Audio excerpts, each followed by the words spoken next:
In a quaint lakeside house in upstate New York, a couple named Daniel Rivers and his wife Julie, who is 7 months pregnant, prepare to settle into their new home.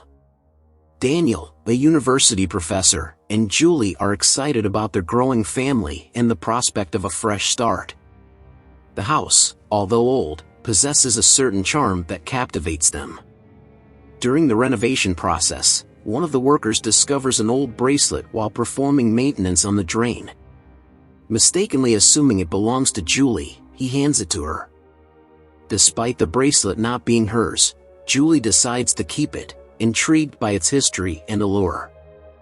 As they enter the bedroom, the couple finds their Siamese cat, Lou, curiously exploring the room. Daniel, exhausted from managing the renovations, takes solace in the happiness of his marriage. Julie, on the other hand, eagerly awaits the arrival of their baby, due in 2 months. That night, Julie sits down to fix the bracelet and adorns it on her wrist.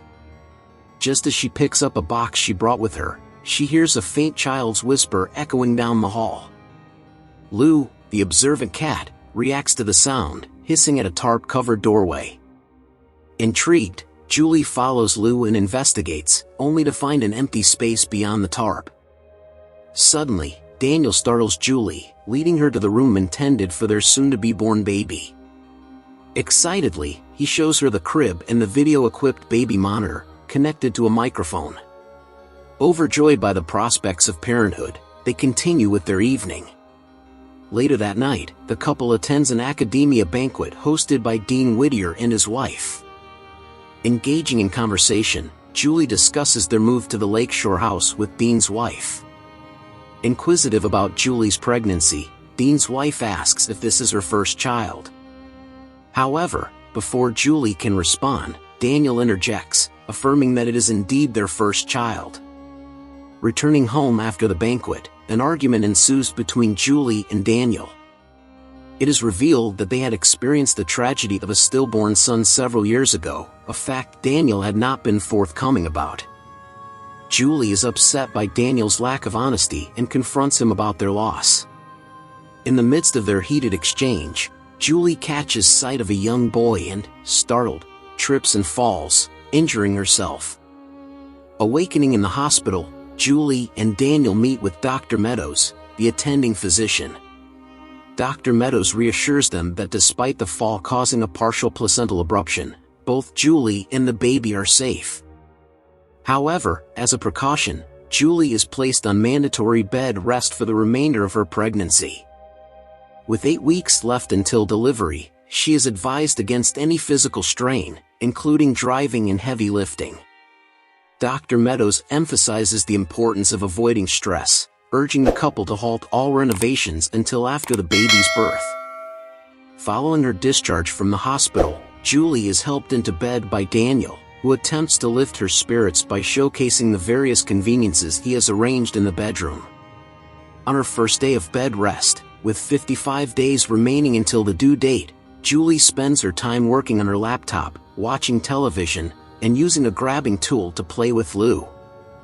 While in the bathroom, she hears the sound of a child laughing and a baby crying, prompting her to investigate.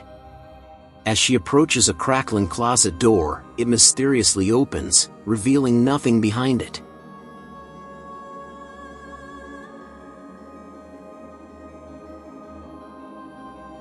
When Daniel returns home, he reprimands Julie for being out of bed for too long, noticing a UPS box in the bedroom and deducing that she must have gone downstairs to retrieve it.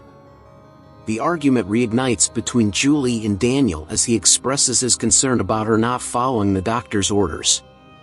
Julie tries to explain the strange occurrences she experienced, including the sounds of a child and the opening closet door. But Daniel dismisses it as her imagination running wild due to the stress and trauma of the fall. Over the next few weeks, Julie remains on bed rest, growing increasingly frustrated and isolated. She spends her days alone in the bedroom, unable to leave or engage in any physical activities. As the days pass, she becomes fixated on the mysterious occurrences and starts researching the history of the lakeshore house. During her research, Julie discovers that the house has a dark past. It was previously owned by a couple, the Johnsons, who had a young son named Samuel. Tragically, Samuel went missing under mysterious circumstances and was never found. Julie's mind races as she wonders if the strange occurrences in the house are somehow connected to Samuel's disappearance. Driven by her curiosity and a desire to find answers, Julie decides to venture out of the bedroom one night while Daniel is away at work. She explores the house, searching for any clues about Samuel's disappearance or any other secrets the house may hold. She stumbles upon a hidden door in the basement, leading to a small, neglected room filled with old toys and children's drawings. As Julie examines the drawings, she notices a recurring symbol, a bracelet similar to the one she found in the drain. The realization sends a chill down her spine, and she becomes convinced that Samuel's spirit is somehow trapped in the house and trying to communicate with her. Julie then gets an email from the Daily Courier with the article she had previously requested, and she clicks on the link. While reading through the article, Julie is horrified when she learns that Melandra drowned her 3 sons in the bathtub before taking her own life.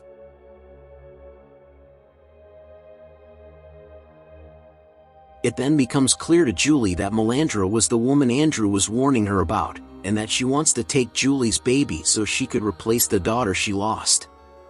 When Delmy re-enters the room with Daniel, Julie begs to be taken to the hospital because Melandra Kinsey is in the house and wants the baby. Julie has a contraction, and Daniel and Delmy begin to witness the paranormal activity for themselves. Realizing that his wife was right all along, Daniel tells Delmy to get the wheelchair for Julie, but it is supernaturally thrown to the side.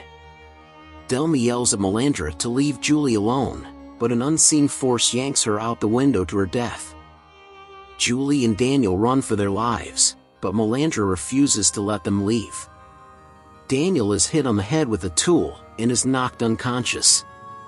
Julie's water breaks, and she uses one of the walkie-talkies to try and call the police for help but is yanked into the bathroom.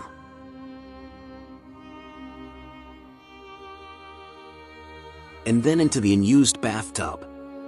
Melandra's ghost is then seen rounding a corner, heading for the bathroom.